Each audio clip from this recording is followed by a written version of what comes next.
গাড়ীখনৰ বিষয়ে মানে এইটো কওঁ সকলোৱে মানে যাতে সন্মতি হয় আমাৰ গাড়ী ইভি গাড়ী চবক চলিবলৈ দিয়া এটা সুবিধা যাতে উলিয়াই দিয়ে তেওঁলোকে। আজি মই দুৰ্গাবাৰীৰ পৰা মই বজাৰলৈ গ'লোঁ পেচেণ্ট লৈ যোৱাত মেডিকেল এই নালিয়াপুল বিক্ৰম ষ্টেণ্ডত মোক ৰখাই কিনে দম দিছে যে এইটো ৰাস্তাত তহঁতক বোলে চলিবলৈ নিদিওঁ, আজি নহয় কেতিয়াও নিদিওঁ, মানুহ ইয়াত নমাই দিব লাগিব। তাৰে এজন মানুহে ক'লে ঠিক আছে, ক'ত যাব? সকলো বজাৰ যাম, পেচেণ্ট আছে।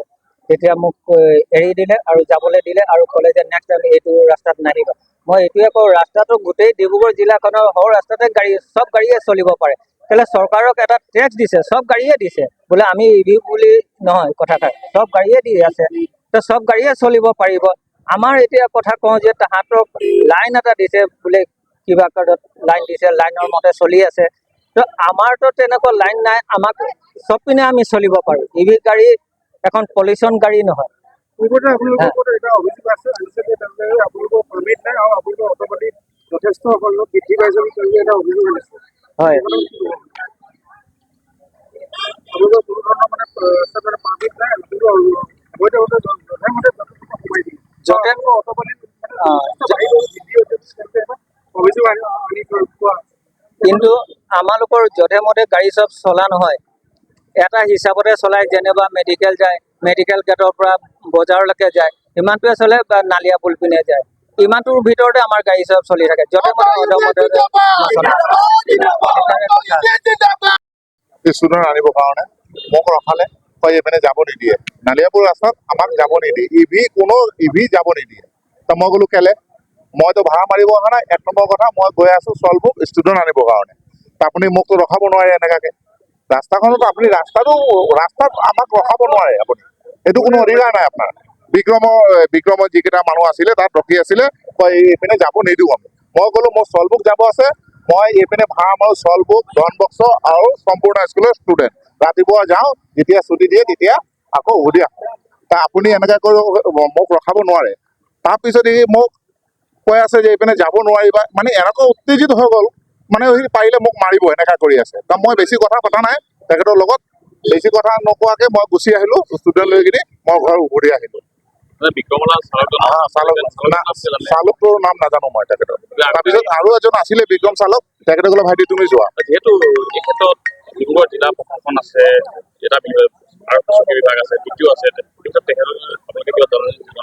আমি চব পিনে জনালো, আমি ডিটিঅ, SP, DC চবকে জনালো, চবকে আমি অৱতাৰণা কৰি কিনে চবকে জনালো। তথাপিও ইহঁতি আমাক ৰখাই আছে, তাত কিছুমান গাড়ী ৰখাই কিনে পেচেঞ্জাৰ নমাই দিয়ে, দম দিয়ে, এনেকা কৰি আমাক হেৰেছমেণ্ট কৰি থাকে, এনেকে হেৰেছমেণ্ট কৰি আছে। এইটো আমি এজাহাৰ দিয়া নাই, আমি লিখিলো। এতিয়া যাম, আমি ডিটিঅ অফিচত যাম, লাগিলে DC, SP চবৰ ওচৰত যাম, গৈ কিনি এজাহাৰ দিম, যি কৰিব লাগে আমি এটা ৰাস্তা ওলাম। এইটোও কৰি আছো। এতিয়া আপোনালোকৰ ওচৰত এইটোও জনাও। ঘটনাটো বৰ্তমান আমাৰ বিক্ৰম মন্থাৰ লগত হৈ আছে। যিহেতু আমি পৰিলক্ষিত হৈছোঁ যে আমাৰ ডিব্ৰুগড়ত কিছুমান ঠাইত মানে মইমতালি ষ্টাৰ্ট হৈছে। আমাৰ আমি যিমানখিনি জানিব পাৰিছোঁ, মানে কাৰোবাৰ প্ৰলোভনতে হওক বা কাৰোবাৰ শিকনি বুজনিত এনেকুৱা এটা চেষ্টা চলিছে বুলি আমি মানে মনৰ ধাৰণা ৰাখিছোঁ। যিহেতু অনাগত কিছুদিনৰ আগতে আমাৰ গাড়ী এখন নালিয়াপুল তিনিআলিৰ ওচৰতে ৰৈ পিনে মোবাইলত কথা পাতি থকা অৱস্থাত বিক্ৰম মন্থাৰ 2-3জন চালক অথবা হেণ্ডিমেন বুলিয়ে ক'ব পৰা যাব, তেওঁলোক ল'ৰা আহি আমাৰ ল'ৰাৰ লগত কোনো কথা নোহোৱাকৈ তেওঁলোকে মাৰধৰ ষ্টাৰ্ট কৰে। আমি সেই সংক্ৰান্তত তেওঁলোকৰ 3জন ল'ৰাক গাভৰুপথাৰ আৰক্ষী চকীৰ ভিতৰত নি সোধ পোছ কৰাত তেওঁলোকক ৰাতি নিশা তেওঁলোকক আবদ্ধ কৰি ৰাখিছিল। আমি দুয়োটা কমিটিয়ে, বিক্ৰম কমিটি আৰু ইভি কমিটিয়ে মিলি বুজাবুজি কৰাৰ পাছত তেওঁলোকক মুকলি কৰি দিয়া হৈছে। আজি বৰ্তমানে দেখি পোৱা গৈছে যে আমাৰ এখনো গাড়ী কলেজ ৰোডৰ দি তেওঁলোকে সোমোৱাটো নিষিদ্ধ কৰিছে। তেওঁলোকৰ ফালৰ পৰা এনেকুৱা এটা মন্তব্য ৰাখিছে যে আমি এই ৰাস্তাটোৰ কাৰণে টেক্স দিছোঁ, লাগিলে জান দিম, কিন্তু আমি এই ৰাস্তাত ইভি গাড়ীবিলাক চলিব নিদিওঁ।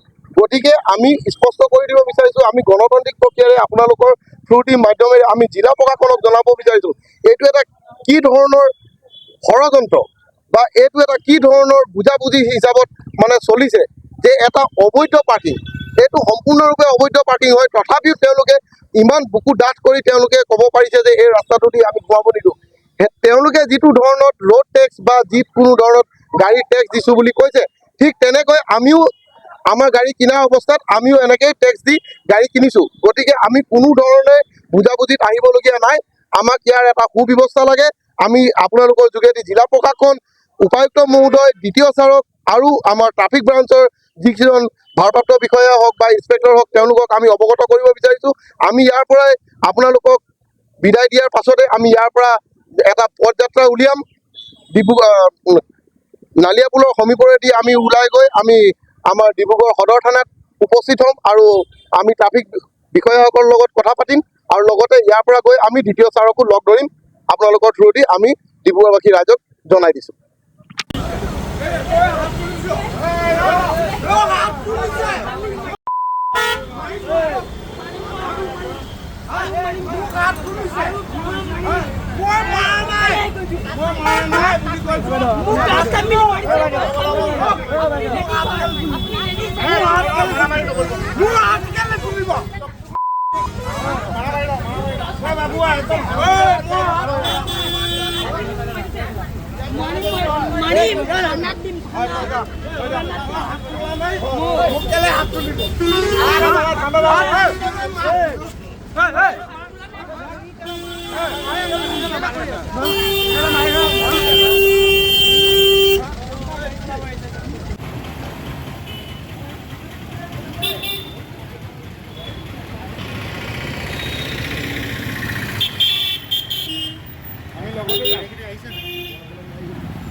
গাড়ীখন লৈ ভুলে কৰিলোঁ নেকি?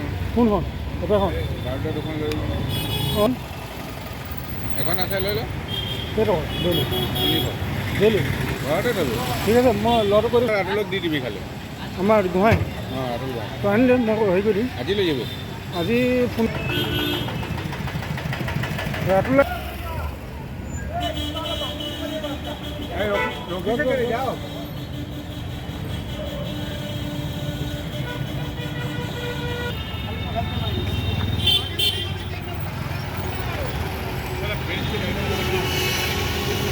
হা